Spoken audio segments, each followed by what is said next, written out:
उसने अनीत और स्वच्छाचार को जड़ से खोदकर फेंक देने का जिम्मा लिया है।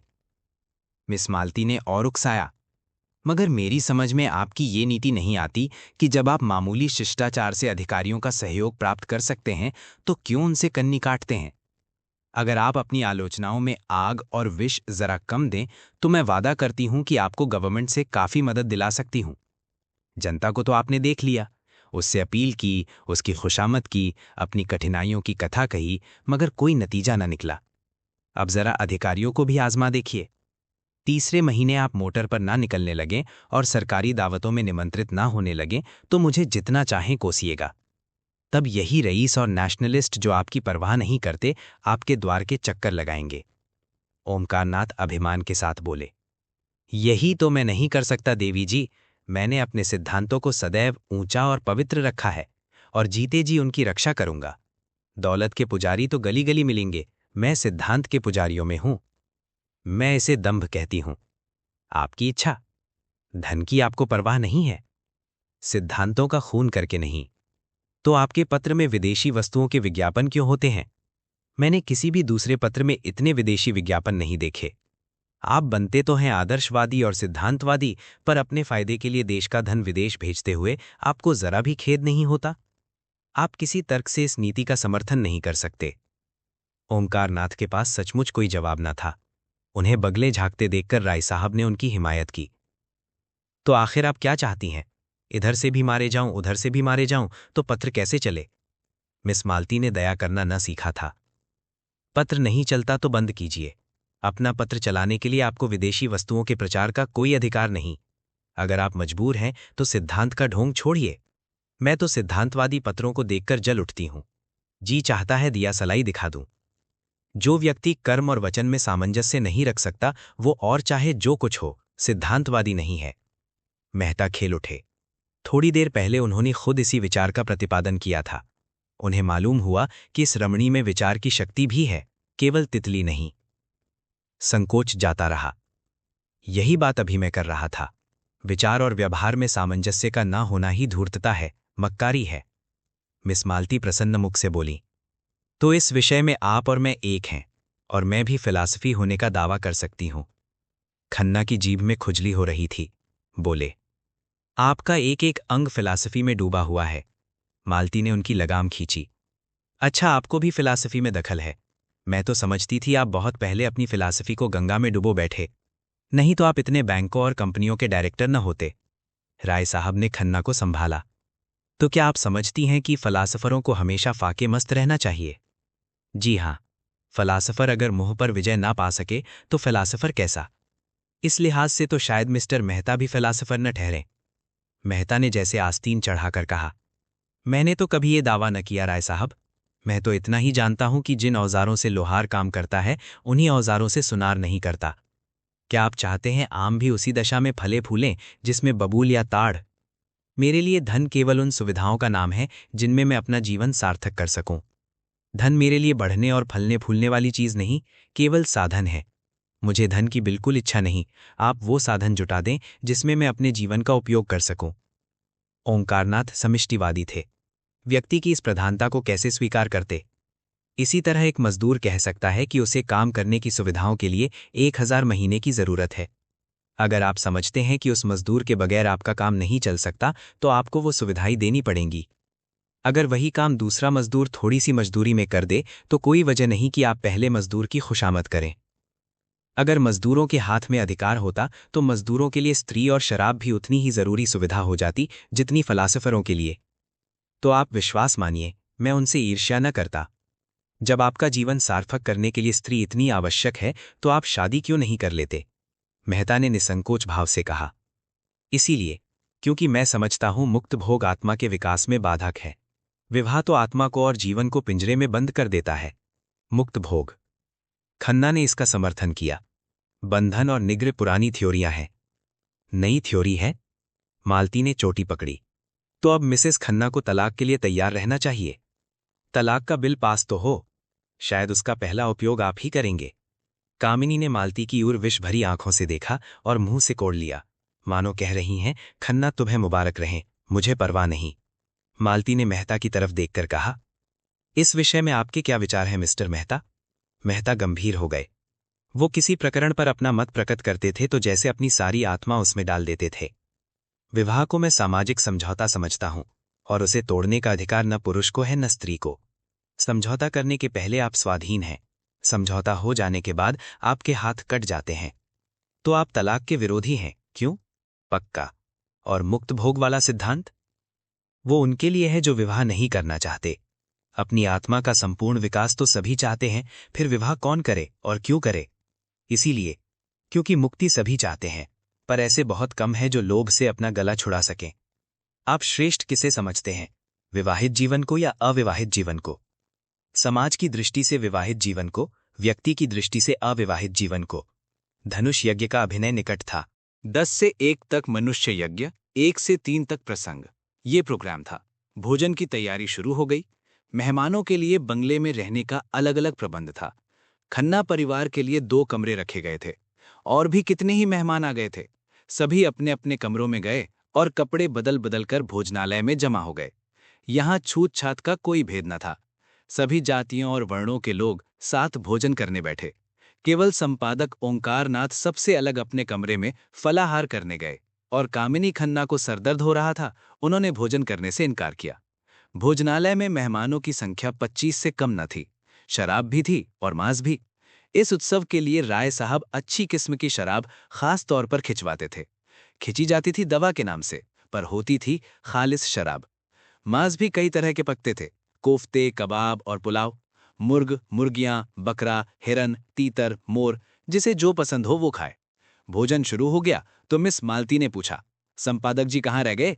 किसी को भेजो राय साहब, उन्हें पकड़ लाए। राय साहब ने कहा, वो वैष्णव हैं, उन्हें यहाँ बुलाकर क्यों बेचारे का धर्म नष्ट करोगी? बड़ा ही आचार निष्ठ आदमी है। अजी और कुछ न सही, तमाशा तो रहेगा। सहसा एक सज्जन को देखकर उसने पुकारा, आप भी तशरीफ रखते हैं मिर्जा खुर्शीद? ये काम आपके सुपुर्द। आपकी लियाकत की परीक्षा हो जाएगी। मिर्जा खुर्शीद गोरे चिट्टे आदमी थे। भूरी भूरी मूछें, नीली आंखें, दोहरी दे, चांद के बाल सफाचट, चकलिया अचकन और चूड़ीदार पजामा पहने थे। ऊपर से हैट लगा लेते थे। वोटिंग के समय चौंक पड़ते थे और नेशनलिस्टों की तरफ वोट देते थे। सूफी मुसलमान थे। 2 बार हज करके आए थे, मगर शराब खूब पीते थे। कहते थे जब मैं खुदा का एक हुक्म भी नहीं मानते तो दीन के लिए क्यों जान दे। बड़े दिलग्गीबाज, बेकफरे जीव थे। पहले बसरे में ठीके का कारोबार करते थे, लाखों कमाए। मगर शामत आई कि एक मेम से आशनाई कर बैठे। मुकदमेबाजी हुई, जेल जाते जाते बचे। 24 घंटे के अंदर मुल्क से निकल जाने का हुक्म हुआ। जो कुछ जहां था वहीं छोड़ाए और सिर्फ 50,000 लेकर भाग खड़े हुए। बंबई में उनके एजेंट थे। सोचा था उनसे हिसाब किताब कर लें और जो कुछ निकलेगा उसी में जिंदगी काट देंगे। मगर एजेंटों ने जाल करके उनसे वो 50,000 भी ऐंठ लिए। निराश होकर वहां से लखनऊ चले। गाड़ी में एक महात्मा से साक्षात्कार हुआ। महात्मा जी ने उन्हें सब्ज बाग दिखाकर उनकी घड़ी, अंगूठियां, रुपए सब उड़ा लिए। बेचारे लखनऊ पहुंचे तो देह के कपड़ों के सिवा और कुछ न था।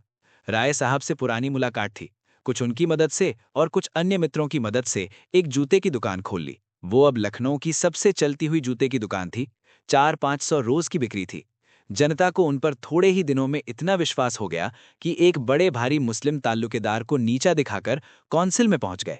अपनी जगह पर बैठे बैठे बोले, जी नहीं, मैं किसी का दीन नहीं बिगाड़ता। ये काम आपको खुद करना चाहिए। मजा तो जब है कि आप उन्हें शराब पिलाकर छोड़ें। ये आपके हुस्न की जादू की आजमाइश है। चारों तरफ से आवाजें आईं, हाँ हाँ मिस मालती, आज अपना कमाल दिखाइए। मालती ने मिर्जा को ललकारा, कुछ इनाम दोगे? 100 रुपए की एक थैली। हुश, 100 रुपए? लाख रुपए का धर्म बिगाड़ू 100 के लिए? अच्छा आप खुद अपनी फीस बताइए। 1,000, कौड़ी कम नहीं। अच्छा मंजूर। जी नहीं, लाकर मेहता जी के हाथ में रख दीजिए।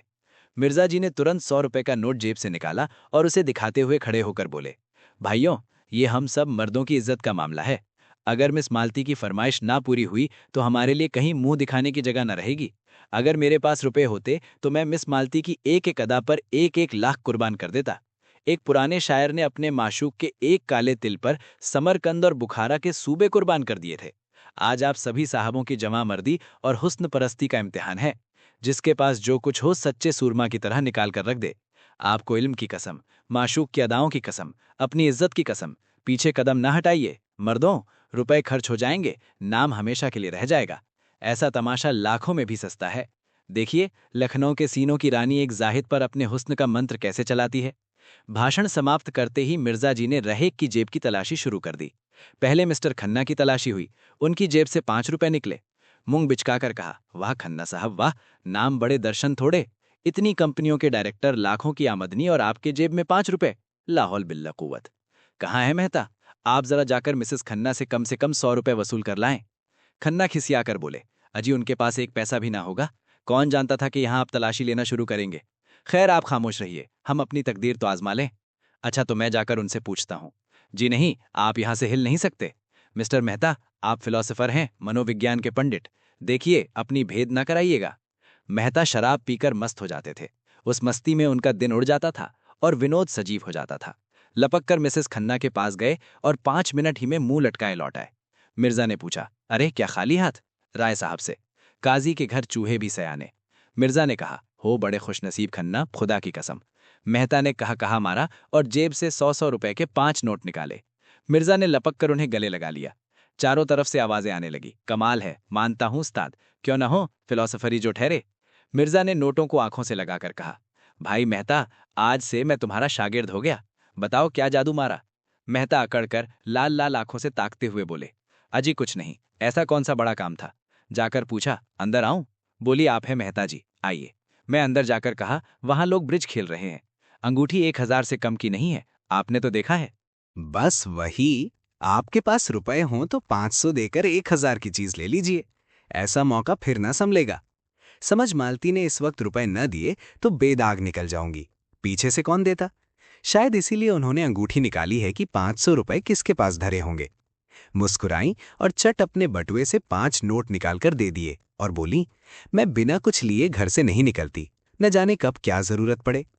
खन्ना खिसियाकर बोले, जब मारे प्रोफेसरों का ख्याल है तो यूनिवर्सिटी का एक वरी मालिक है। खुर्शीद ने घाव पर नमक छिड़का, अरे तो ऐसी कौन सी बड़ी रकम है जिसके लिए आपका बिल बैठा जाता है? खुदा झूठ ना बुलवाए तो ये आपकी एक दिन की आमदनी है। समझ लीजिएगा, एक दिन बीमार पड़ गए और जाएगा भी तो समझ मालती ही के हाथ में।